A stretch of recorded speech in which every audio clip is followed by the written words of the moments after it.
Bonjour à tous. Un grand merci évidemment aux organisateurs de cette nouvelle édition de Time World, en particulier Laurence Honora et tous ceux qui autour d'elle ont permis de cette rencontre à Trois-Rivières, qui pour un certain nombre d'entre nous était une première pour venir jusqu'ici. Et en attendant, la neige tombe, donc nous pourrons même quitter Trois-Rivières sous la neige, apparemment, ce que me disait Hervé ce matin. L'énergie peut-elle finir en fumée? Pour introduire mon propos, je voudrais vous lire un texte et je vais vous expliquer ensuite son origine.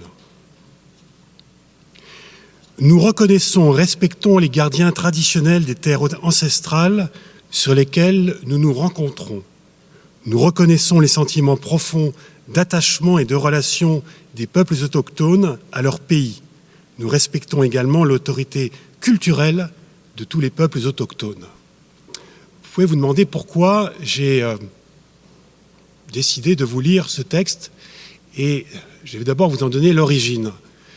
Vous l'aurez peut-être reconnu, même s'il est souvent dit en anglais, ce texte est celui que les autorités australiennes demandent depuis quelques années de prononcer lorsque, dans un lieu en Australie, une conférence est faite. C'est une manière de reconnaître que nous ne sommes pas les premiers à être sur cette terre, d'où la mention des peuples autochtones. Là, vous avez la version française. Évidemment, c'est une traduction libre de ce texte qui est souvent dit en anglais. Et j'ai trouvé que, étant à Trois-Rivières, venant de France, eh bien, j'étais un peu dans la même situation que lorsque, par hasard, je suis invité en Australie et que j'entends mes collègues australiens dire ce texte pour reconnaître qu'ils ne sont pas les premiers à avoir occupé ces terres d'Australie. Et j'ai trouvé assez juste qu'il y ait, au moins de par ma modeste contribution, une invitation à penser à ceux qui, depuis des générations et des générations, eh bien, ont occupé ces terres et à leur manière ont habité, honoré, réfléchi à ce thème qui est le nôtre, l'énergie, comme à tant d'autres thèmes, celui de l'art, celui des techniques. Donc, ne jamais oublier que nous ne sommes pas les premiers. Alors vous me direz, et vous aurez raison de me poser la question, de quel droit ce brave monsieur venu de Paris peut-il faire cette invitation alors qu'il y a ici des Canadiens, des vrais, alors quel que soit le nombre de générations qu'ils possèdent sur cette terre, ils auraient pu le faire à ma place. Petit clin d'œil, histoire, parce que ça me fait simplement plaisir, rien de plus. C'est un clin d'œil, c'est celui simplement de mon nom. C'est toujours bien de voir ses origines. Arnoux est une origine germanique. Arn, c'est l'aigle, et Wolf, c'est le loup. Deux très beaux totems locaux. Donc c'est au nom de mes totems germaniques que je me suis permis de vous dire et de vous redire cette belle reconnaissance qui est une forme pour certains même de prière. Nous reconnaissons et respectons les gardiens traditionnels des terres ancestrales sur lesquelles nous nous sommes rencontrés. Nous reconnaissons les sentiments profonds d'attachement et de relation des peuples indigènes à leur pays. Nous respectons également l'autorité culturelle de tous ces peuples. Et c'est à cette culture, à ces traditions que je voudrais commencer par m'accrocher en vous invitant à lever les yeux vers le ciel. Alors, évidemment, en imaginant que ce plafond s'ouvre, que la neige s'arrête et que la nuit est tombée et vous voyez la Lune. La Lune, c'est évidemment une source d'inspiration pour toutes les cultures, toutes les humanités qui ont occupé cette planète et qui l'occuperont encore, j'espère, pendant bien longtemps.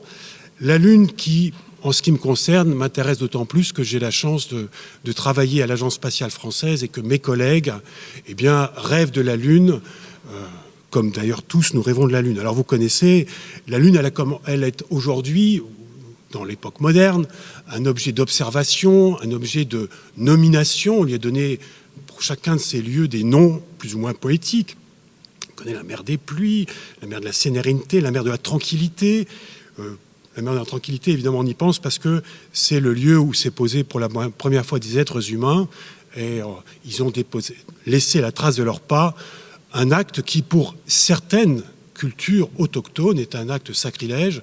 Vous l'avez peut-être entendu récemment, mais les Navarros ont une fois de plus se sont plaints auprès de la NASA parce que l'on a déposé une nouvelle sonde sur la Lune il y a maintenant quelques mois et que cela est un acte sacrilège pour ces traditions, parce que la Lune est un endroit sacré dans lequel on ne pénètre pas impunément, le lieu de repos des âmes, des esprits.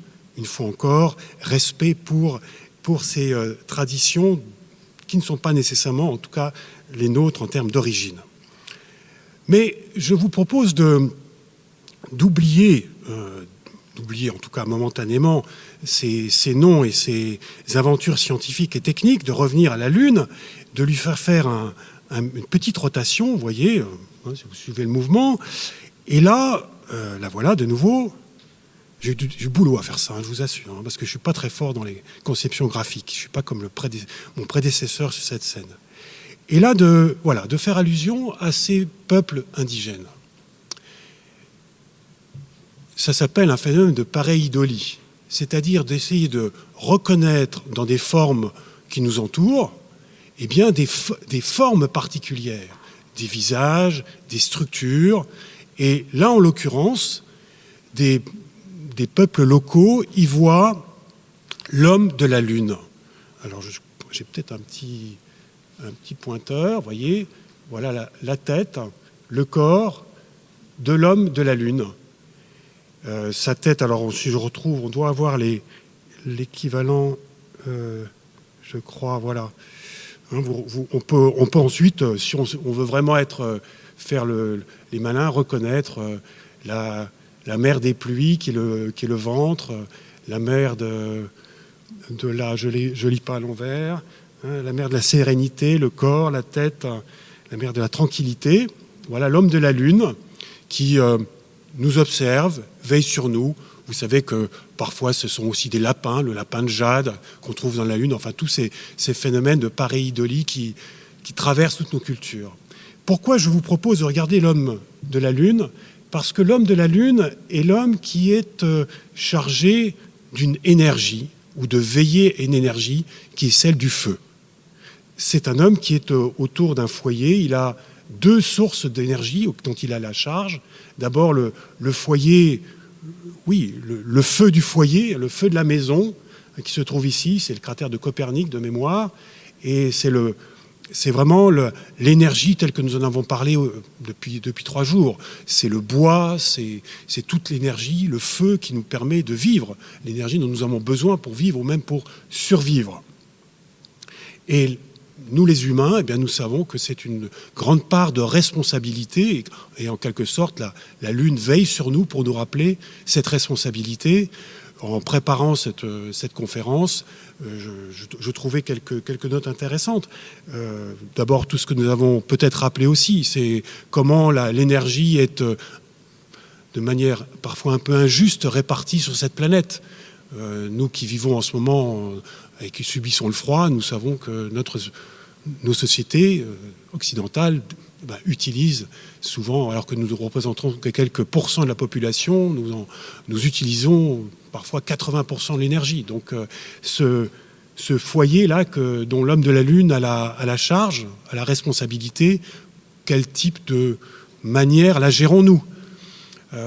Récemment aussi, en France, il y a des lois autour de l'énergie et la manière dont une société doit assurer l'approvisionnement minimal de l'énergie pour toute la société. Donc l'énergie comme étant un lieu où nous devons nous interroger en termes de justice sociale, d'éthique, des choses dont nous avons parlé, et que simplement l'homme de la Lune, dans son premier foyer, hein, qui est chargé de veiller à cela. Mais il y a une deuxième source d'énergie dans la tradition de l'homme de la Lune, eh bien c'est cette deuxième étoile, ou du moins ce deuxième foyer de feu, et c'est justement l'énergie des étoiles qu'il a entre ses mains, mais qu'il reçoit du ciel. Et cela est une mention, je trouve, fort bienvenue sur ce dont Philippe Godin parlait il y a quelques jours, et puis ce qui avait également honoré lors de l'édition parisienne de Talmord consacrée à l'énergie spirituelle. une autre forme d'énergie, tout aussi présente dans les traditions de l'histoire humaine que l'énergie concrète, le feu et l'énergie matérielle, c'est l'énergie intérieure. C'est ce que nous possédons en nous-mêmes, mais ce que tout être vivant possède en lui-même, suivant toutes ces traditions. Il n'y a pas que les humains. Et ce qui... cette force intérieure, qui finit par être une force intérieure de la nature elle-même, une force intérieure qui non seulement nous tient debout, nous permet de survivre, nous permet de vivre, mais aussi nous fait avancer, nous permet de nous réaliser, d'accomplir ce que nous sommes appelés à être ou ce que nous désirons être. Donc il y a vraiment cette dimension dynamique de l'énergie. Et puis une troisième manière d'appréhender cette énergie ou de comprendre cette énergie intérieure qui appartient aux traditions humaines, donc à la fois ce que nous possédons, ce qui nous motive, ce qui nous dynamise, mais aussi ce qui nous relie les uns aux autres. L'énergie intérieure, l'énergie spirituelle, ou ce qui est nommé comme tel, c'est aussi ce lien entre nous. Et je trouve que c'est bien ces trois dimensions-là qu'il convient d'articuler pour comprendre ce que dans nos traditions, nous pouvons appeler ou qualifier d'énergie spirituelle. Donc, si on relie les deux messages de l'homme de la Lune, le foyer, le feu, ce qui permet cuire les aliments, se réchauffer, donc toute la dimension de responsabilité matérielle et éthique, d'une part, et d'autre part, eh bien, ce feu plus proche du cœur, peut-être. Alors, je ne sais pas si ici, quelle est la place du cœur dans la symbolique locale, je ne m'avancerai pas dans ce domaine-là, mais l'énergie intérieure, la responsabilité, la question du sens de l'existence, présent dans une seule et même pareidolie, dans une seule et même image. Si je combine ces deux, comme je viens de le faire, ces deux formes d'énergie dont nous sommes et dont chacun d'entre nous est responsable, évidemment, je suis, dans ma propre démarche, très sensible à la seconde énergie dont j'ai parlé. Elle rejoint ce que, également, nous évoquions il y a 2 jours dans la démarche de Socrate et la démarche socratique, le « connais-toi toi-même » et tu connaîtras l'univers et les dieux. C'est-à-dire que quand nous parlons énergie, et nous en avons une fois encore beaucoup parlé pendant ces 3 jours, nous parlons utilisation, exploitation, gestion des ressources, pourquoi pas recyclage. Il y a l'aspect de l'énergie qui est en dehors de nous et à laquelle nous tentons d'accéder, que nous tentons de ramener vers nous, donc un côté d'exploitation ou parfois aussi d'exploration. Je n'oublie pas mes racines spatiales et aujourd'hui tout l'enjeu qu'il y a dans le domaine spatial entre l'exploration et l'exploitation, mais tout cela relève du mouvement extérieur où je sors de moi-même, y compris pour ma propre survie. Mais dans cette leçon qui nous vient de l'homme de la Lune, eh bien, avant de parler d'exploration, et Socrate le disait aussi, il y a d'abord de l'introspection. Et toute la question quelque part, toutes nos questions d'énergie, bien sûr, s'expriment en termes de gestion de l'extérieur vis-à-vis de nos intérieurs, mais doit être avant tout une invitation à nous réfléchir sur ce qui nous meut en interne, dans un travail, oui, d'introspection, et seulement après, comme le disait Paul Ricoeur, de déploiement énergétique. La question de l'énergie, c'est un déploiement à partir de nous-mêmes, et non pas d'abord attirer à soi, non, c'est s'interroger sur soi-même, se connais-toi toi-même pour se déployer à l'extérieur.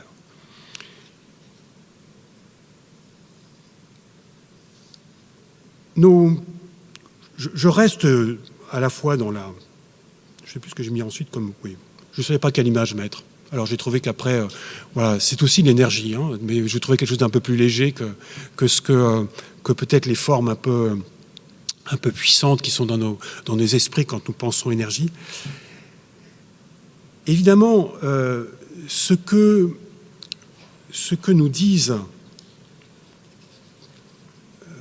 ces cultures, et au-delà de ces cultures autochtones, toutes les cultures, c'est que dès lors qu'on combine cette énergie matérielle et cette énergie spirituelle, tout est ou tout devient ou tout doit être appréhendé comme une énergie.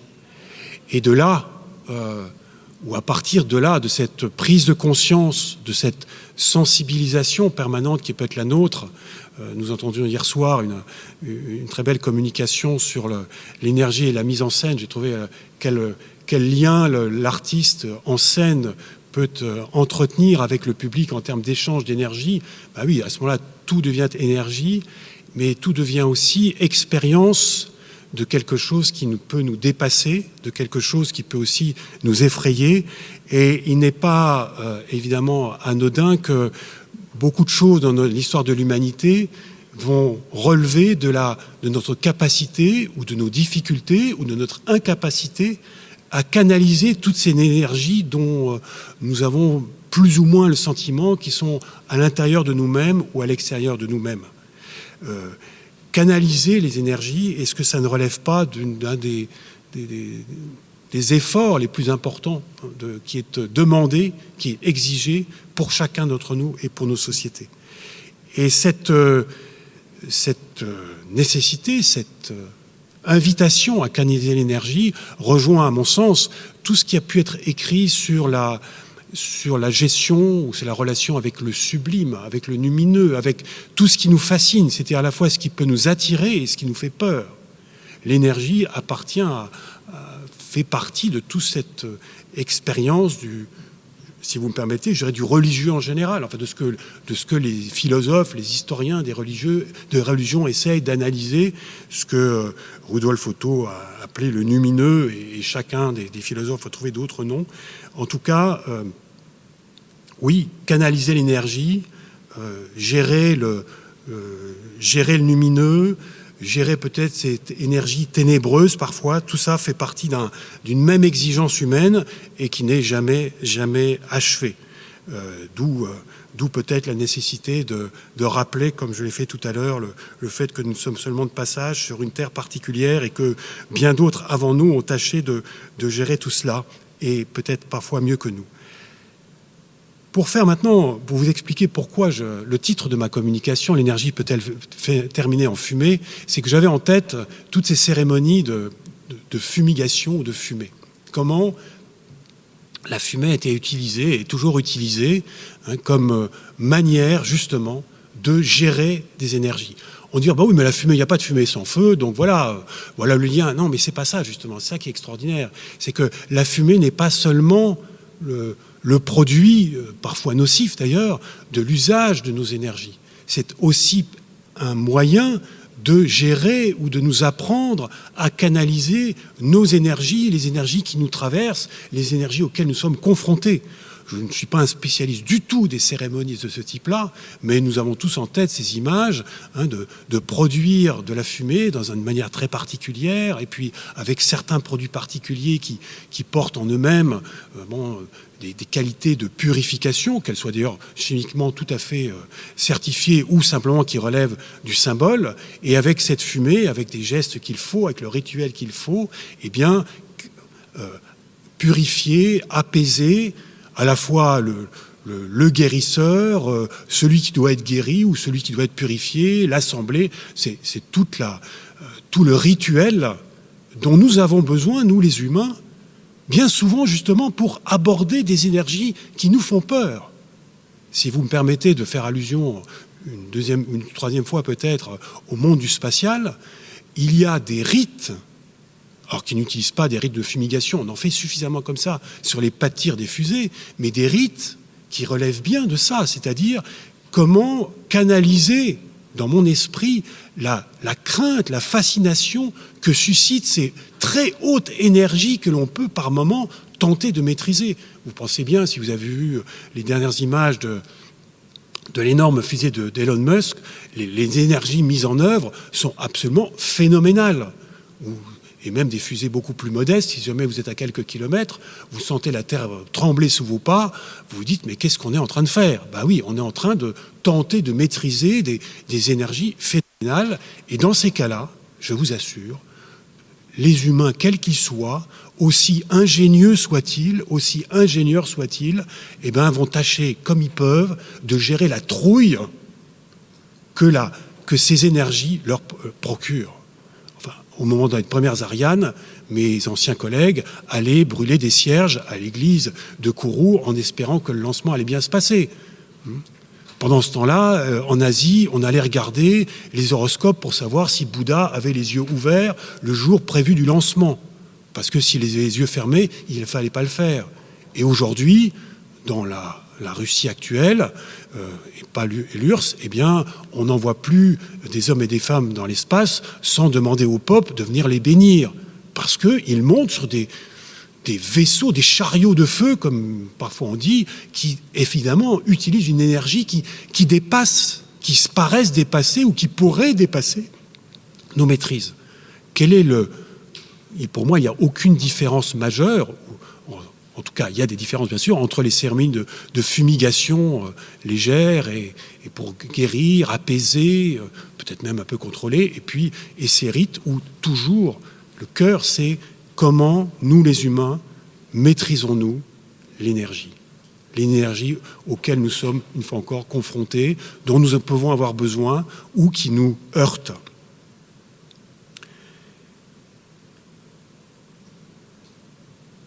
Je voulais, alors je ne sais pas si Teilhard de Chardin était un mystique, c'est une question que nous aurons peut-être un jour l'occasion de débattre avec Philippe Gaudin, mais je voulais évoquer ce personnage à côté des cultures autochtones. Et je voulais aussi rendre hommage à cet homme, donc Pierre Teilhard de Chardin, jésuite, géologue, paléontologue de la première moitié du XXe siècle, qui a beaucoup de faits dont l'œuvre pourrait être relue, je ne l'ai jamais fait complètement de cette manière, mais relue avec la question de l'énergie, parce que d'abord c'est un sujet qu'il a abordé, mais plus largement, même sans l'aborder explicitement, je pense que ce thème est présent dans son œuvre. Et avant de... Alors je vais donner là une de ces citations, on voit bien l'énergie spirituelle. Alors spiritualiser, c'est pas l'énergie spirituelle d'Henri Bergson, mais il connaissait, il dialoguait aussi avec Bergson. Donc on a là une expression assez intéressante parce qu'il vient justement dire à sa manière ce que nous disions précédemment, c'est-à-dire il y a effectivement des énergies matérielles et puis il y a toute cette énergie spirituelle dont il parle, localisée dans les zones immanentes de notre activité libre. Elle forme l'étoffe de nos intellections, affections, volitions, énergie probablement impondérable, dit Teilhard, mais énergie bien réelle cependant, puisqu'elle opère une prise de possession réfléchie et passionnée des choses et de leurs rapports. Une fois encore, vous voyez la prise de possession, l'énergie intérieure, mais aussi mise en relation des êtres, des choses. Et Teilhard avait une expérience extrêmement forte de cette question de mettre en relation les choses et de les mettre en relation avec plus qu'elles-mêmes. C'est aussi ça qui est intéressant dans le domaine de l'énergie. C'est-à-dire est-ce que cela nous met en relation et nous amène à plus que nous sommes? Quand je pense Teilhard et quand je pense à cette thématique, je pense évidemment à son texte absolument étonnant et singulier qui est La Messe sur le monde, un texte qu'il a mis plusieurs années à rédiger. Il l'avait commencé dans les tranchées de la Grande Guerre et puis il l'a terminé en terre d'Asie. Permettez-moi seulement de lire, parce que quelquefois un peu de poésie, peut-être même de mystique, ça fait pas de mal, me semble-t-il. Donc le texte commence comme ça. Et c'est une messe sur le monde, donc c'est une prière que Teilhard écrit et a dite plusieurs fois. Puisque, une fois encore, Seigneur, non plus dans les forêts de laine, mais dans les steppes d'Asie, je n'ai ni pain, ni vin, ni autel, je m'élèverai par-dessus les symboles jusqu'à la pure majesté du réel, et je vous offrirai, moi, votre prêtre, sur l'autel de la terre entière, le travail et la peine du monde. Le soleil vient d'illuminer là-bas la frange extrême du Premier Orient. Une fois de plus, sous la nappe mouvante de ses feux, la surface vivante de la terre s'éveille, frémit et recommence son effrayant labeur. Je placerai sur ma patène, ô mon Dieu, la moisson attendue de ce nouvel effort. Je verserai dans mon calice la sève de tous les fruits qui seront aujourd'hui broyés. Mon calice et ma patène, ce sont les profondeurs d'une âme largement ouverte à toutes les forces qui vont dans un instant s'élever de tous les points du globe et converger vers l'esprit. Qu'elles viennent donc à moi, le souvenir et la mystique présence de ceux que la lumière éveille pour une nouvelle journée. Donc, on est dans un texte qui, si on oubliait l'identité de son auteur, est panthéiste ou panenthéiste, mais on sent derrière la poésie la présence de l'énergie. Voilà un homme qui vit de l'intérieur l'énergie du monde, l'énergie de la terre, l'énergie humaine, qu'il tâche de rassembler, de faire converger, dit-il, et puis pour aller de l'avant, une nouvelle journée. Pour moi, c'est une très belle expression de ce qui peut être une forme de, je ne sais pas, de spiritualité, de l'énergie vue par un Pierre Teilhard de Chardin et peut-être au-delà. Ce que Teilhard a développé, par ailleurs, mais en connexion ou en relation par rapport à ce que je viens de dire, et aussi par rapport à ce que je disais sur l'énergie n'étant pas seulement ce qui nous dynamise, ce qui nous fait tenir debout, mais aussi ce qui nous lie les uns les autres, c'est toute cette idée de noosphère. Et je la trouve assez pertinente dans le cadre de ce congrès sur l'énergie.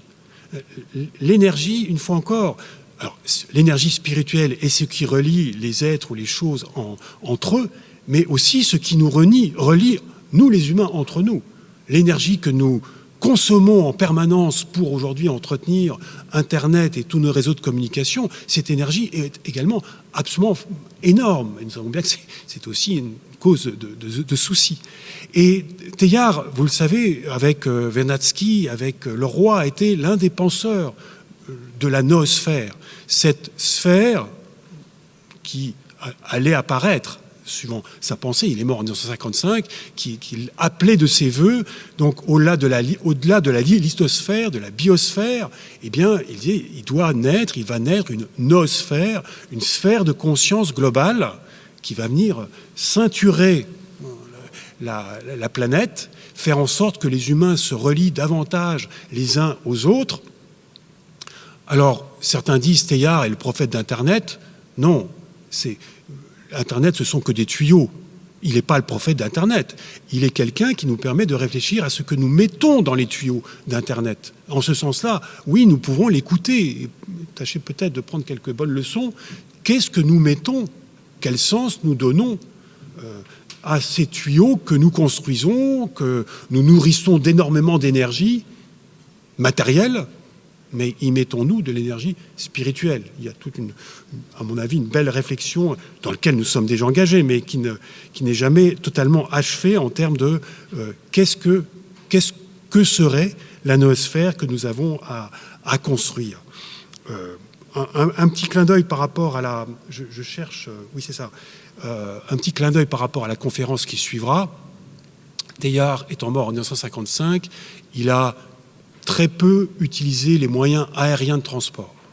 Il a utilisé une ou deux fois les tout premiers comètes, donc les avions, les jets de transport de passagers. Il a trouvé que ça allait trop vite et que ça lui empêchait d'avoir le temps d'écrire ses textes. Il préférait le bateau. Bon, ça, c'est purement personnel. Mais il parlait justement quand même de ces nouveaux moyens de communication qui étaient les lignes aériennes. Alors, plus que naissantes à l'époque, mais en tout cas qui recevaient les premiers avions en réaction, comme d'étonnantes liaisons. C'est-à-dire que pour lui, c'était vraiment aussi le monde à venir. Avant même de parler d'Internet, c'était déjà ces premières liaisons aériennes à réaction qui allaient faciliter les liens entre les humains. Donc une énergie positive dans ce cadre-là, mais toujours avec qu'allons-nous mettre dans ces relations. C'était évidemment son grand souci. Voilà ce que je voulais vous partager aujourd'hui avec voilà, la boucle est bouclée. Nous avons parlé de Bergson il y a 2 jours, nous avions parlé de Bergson à Paris il y a déjà quelques mois. Voilà, Bergson, dans l'énergie spirituelle que vous citiez il y a 2 jours, par où la force spirituelle, si elle existe, se distinguerait-elle des autres, sinon par la faculté de tirer d'elle-même plus qu'elle ne contient. Évidemment, c'est tout ce que nous pouvons nous souhaiter les uns les autres, et dans notre société en particulier, que ces énergies, qu'elles soient matérielles, qu'elles soient spirituelles, qu'elles soient intérieures, extérieures, qu'elles viennent d'une introspection, d'un déploiement à partir de l'intérieur vers l'extérieur, c'est aller plus loin encore que nous-mêmes. C'est sans doute l'une des plus belles invitations au voyage que les humains peuvent se faire entre eux. Je vous remercie pour votre attention. Oui, je vous remercie beaucoup de cette magnifique réflexion. En voyant vos images de fumigation, de fumée comme ça qui se dépensent en pure perte, ni plus ni moins, j'ai pensé que à côté de l'économie où l'énergie sert à capitaliser, à faire fructifier, à thésauriser, il y a aussi une autre forme d'économie, celle de la dépense, l'économie somptuaire qui consiste à dilapider. Je pense en particulier à la réflexion de Georges Bataille sur ces processus qu'on trouve dans les rituels, par exemple, de la côte ouest canadienne, sur le Pacifique, où on pratique le potlatch, c'est-à-dire de détruire finalement ce qu'on a accumulé par l'énergie du travail, les pièces de monnaie très précieuses, parce qu'elles avaient aussi un sens spirituel, et qu'on jetait à la mer. Donc il y a quelque chose de cet ordre-là dans l'énergie dont vous parlez, c'est-à-dire qu'elle ne consiste pas uniquement à produire et surproduire, elle consiste peut-être aussi à dépenser ce qu'on a en trop, d'une certaine manière. Et là, bien sûr, je fais référence à toute cette théorie de la décroissance. Depuis 2 ou 3 jours maintenant, on parle beaucoup plus de ce qui va croître dans les prochaines années, non seulement sur le plan démographique, mais sur le plan technologique, sur le plan des progrès. Mais est-ce qu'il n'y a pas aussi, dans la perspective que vous décrivez, la nécessité d'une forme de décroissance, de dépense, d'énergie somptuaire, qu'on retrouve particulièrement dans l'art, dans la littérature, dans des formes de déploiement énergétique qui ne consistent pas à cumuler et à faire fructifier les choses, mais plutôt à libérer, à dégager quelque chose, à faire le vide, ni plus ni moins, autour de soi, pour ne pas,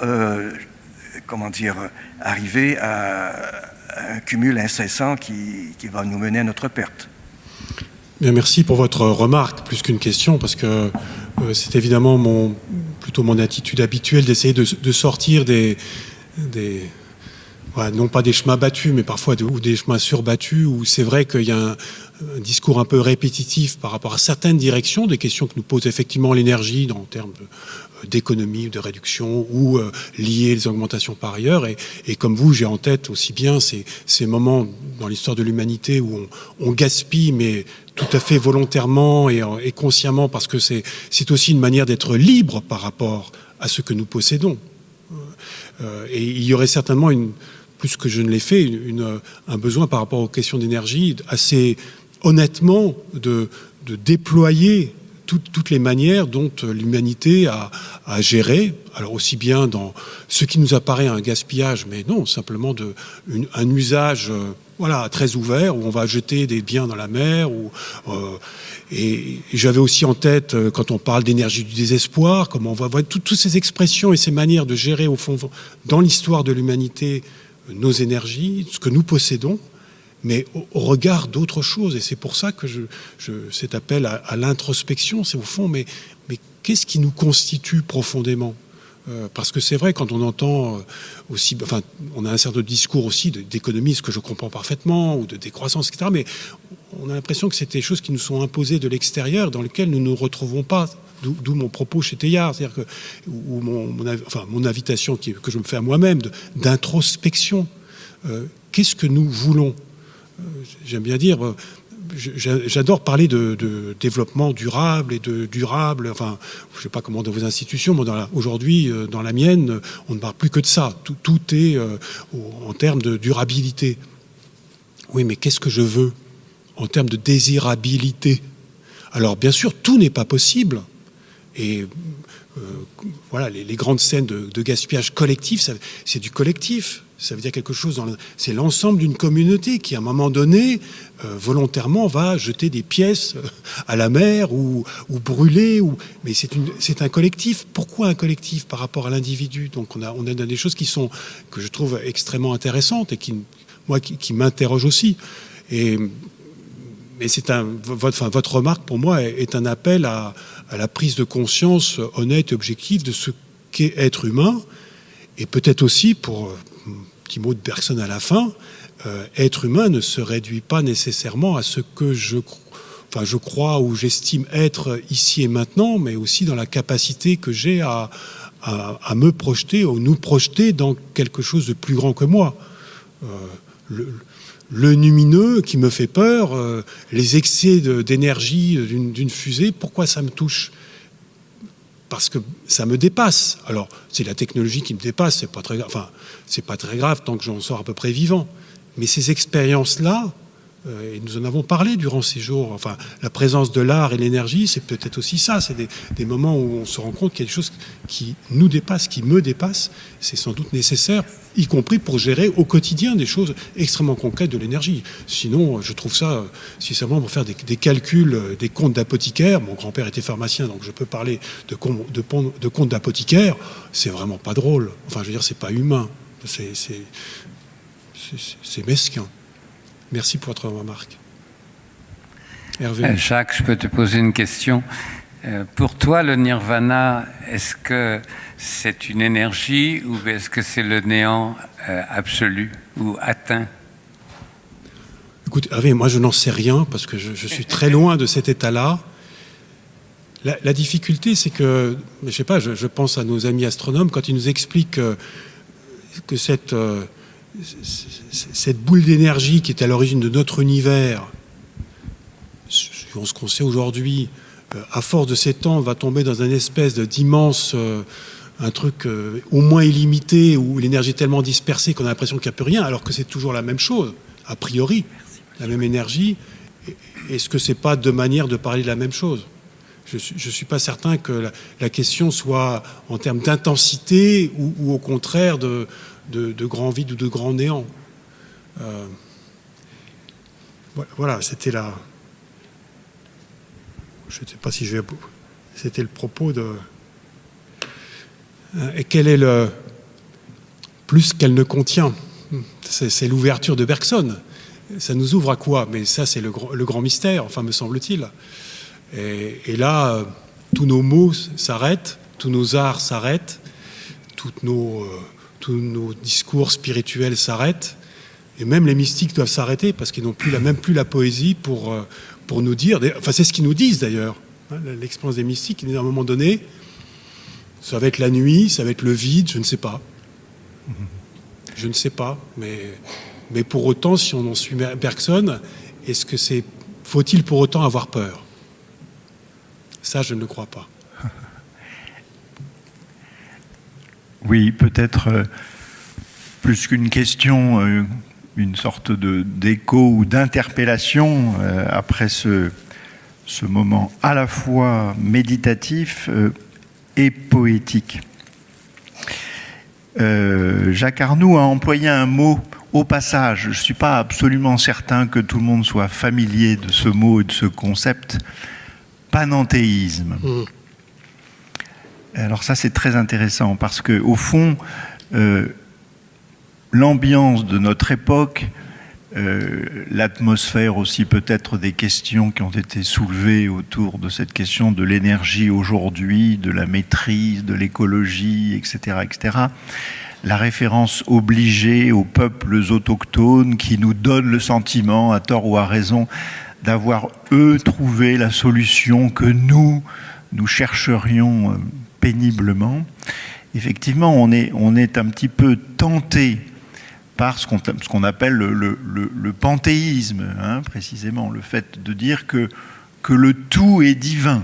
Alors, Louisiane est présente, j'ai entendu quelqu'un dire, je ne sais pas du tout si c'est vrai, une pensée qu'on attribue à Hubert Reeves.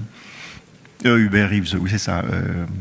Mais c'était à la fois merveilleusement simple, et je ne suis pas certain que ça résume sa pensée, je ne pense pas. Du style, nous adorons un Dieu invisible et nous détruisons la nature qui est autour de nous ou dans laquelle nous sommes, alors qu'on ferait mieux d'adorer cette nature qui est tout ce que nous avons.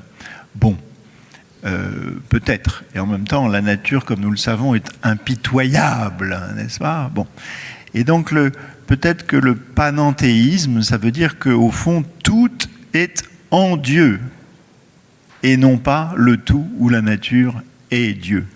Et je trouve que c'est un dépassement de la contradiction entre le théisme et puis le panthéisme. Et puis c'est une manière aussi d'illustrer conceptuellement le plus qu'elle ne contient. Donc il me semble que dans cette conférence, il y avait une voie pour sortir de ce qui est, me semble-t-il, la grande difficulté de notre temps, c'est-à-dire de vouloir retourner, mais c'est toujours pareil, on s'imagine la mentalité des peuples premiers, mais nous ne sommes plus dans cette configuration, ni eux non plus. Donc la solution, elle n'est pas derrière nous ou avant nous, elle est devant nous. Donc je voulais savoir si c'était aussi peut-être ton sentiment.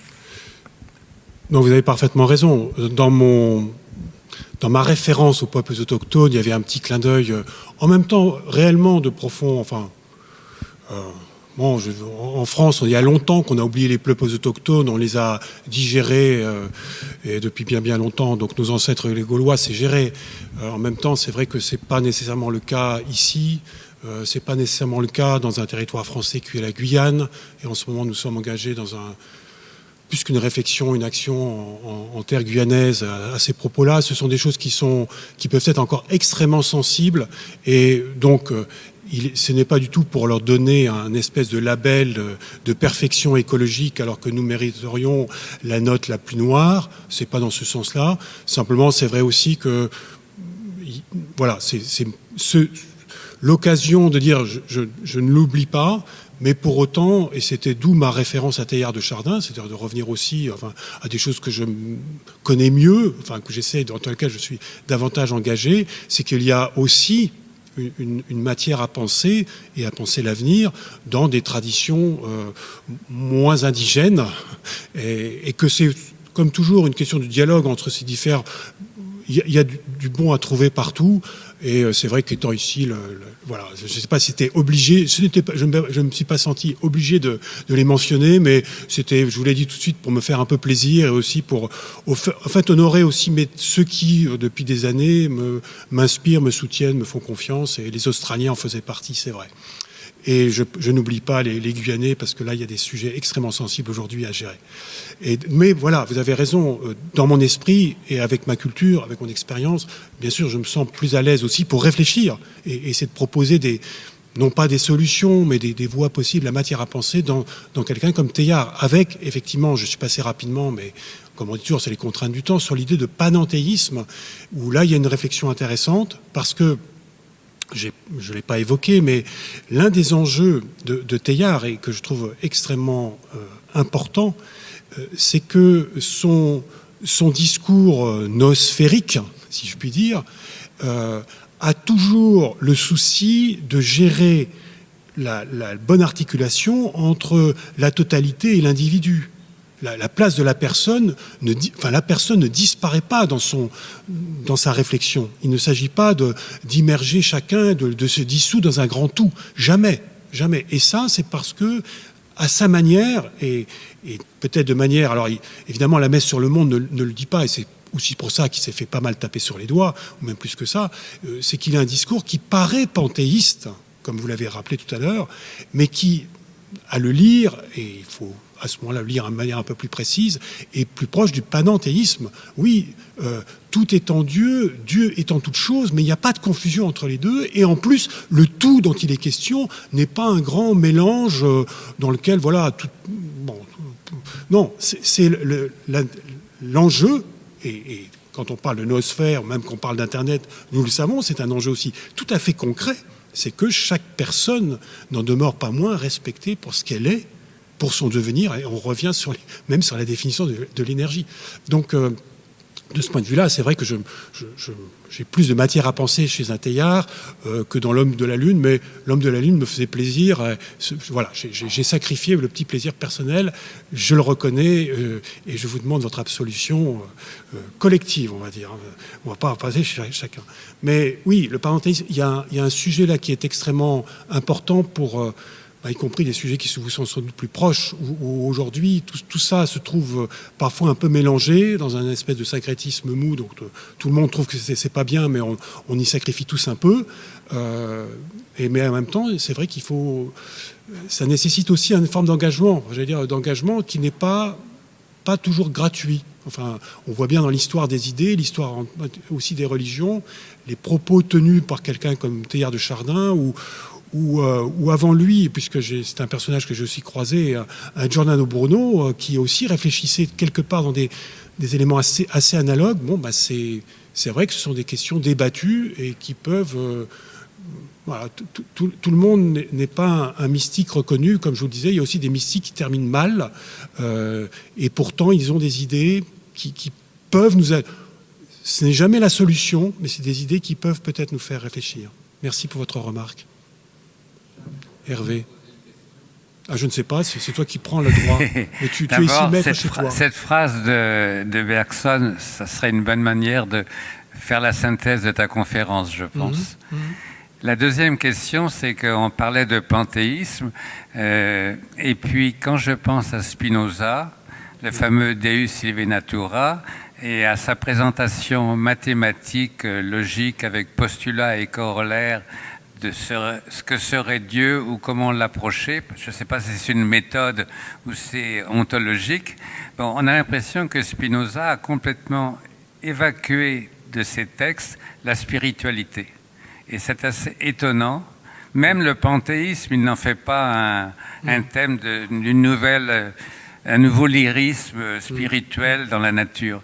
Et sa démonstration devient complètement sèche, ce qui est assez étonnant. Qu'en penses-tu ? Je trouve que ça rejoint beaucoup l'intervention de Philippe Godin, la question du mystique. On voit bien que dans un de mes maîtres, un de mes professeurs en théologie et en particulier en ecclésiologie disait toujours il y a une structure, alors c'est presque sociologique, c'est auto ressort en disant l'Église fonctionne à partir de 3 pôles, le magistère, les théologiens et le peuple des fidèles. Il y a un 4e pôle en fait qui se balade quelque part, qui serait le pôle mystique, mais qui lui est ingérable et pour autant nécessaire. Mais il est ingérable. Et voilà, c'est ce que je disais, il y en a tellement qui ont terminé mal fini parce qu'ils offrent ce que tu appelles quelque part, c'est-à-dire l'incarnation, enfin le spirituel incarné et à la fois, enfin incarné, pas évaporé, mais ils sont presque par définition ailleurs, et l'ailleurs, les structures religieuses ne les aiment pas. Hein. Il y a quand même cette pour moi, l'illustration, c'est cette magnifique anecdote de Jésus qui guérit, je ne sais plus quel type de paralysie dans une synagogue, et le chef des synagogues dit venez vous faire guérir un autre jour. La question, c'est pas la guérison, c'est qu'il faut rester dans l'ordre, quoi. Enfin, on peut faire des miracles, mais suivant les règles. On n'aime pas les personnages qui sortent des règles. Et tu as raison, c'est l'importance mais qui est compliqué à admettre, c'est que il y a une invitation à incarner ces questions-là, à les vivre spirituellement, mais nécessairement, c'est individuel, c'est en partie hors des normes, et là, ça va être différent de moi, il y a toutes les relations aussi, pourquoi lui et pas moi, enfin bon, mais il ne faut pas que ça soit trop sec. Mais c'est quand même curieux, parce que Spinoza exclut l'émotion, exclut la liberté, ça ressemble à un matérialisme. Mais je suis pas philosophe, là, il faut demander à Philippe Godin de répondre. Mais comme toi, j'ai besoin de choses oui, paradoxalement, qui s'incarnent, mais où il y a de la chair pour aller au-delà d'elle-même.